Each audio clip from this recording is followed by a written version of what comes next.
A renovation to the third floor of East Sibley Hall at Cornell in 2014 added tension cables in the central bay of the floor as if an outward thrust of the pitched roof needed to be resisted.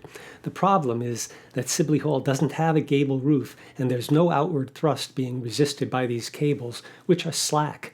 In fact, the third floor wooden columns defining the center bay are actually tilting inward. It appears that the original steel girders supported by the columns are preventing these columns from tilting inward even more by acting as parabolic tension chains, something surely unintended.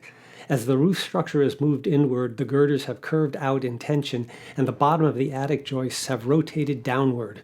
It's not clear to me how this came about, whether the movement occurred when the old skylight was installed, or when the foundations were underpinned around 2010, or when the skylights were replaced in 2014. It's also possible that the new tension cables were tightened to remove their unsightly sag, drawing the columns further inward and making the situation even worse.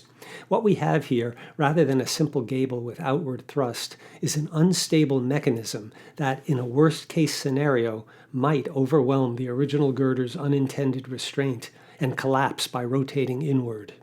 Understanding structures isn't only about numbers and calculations. It's equally important to visualize how a structure will move under various loading scenarios.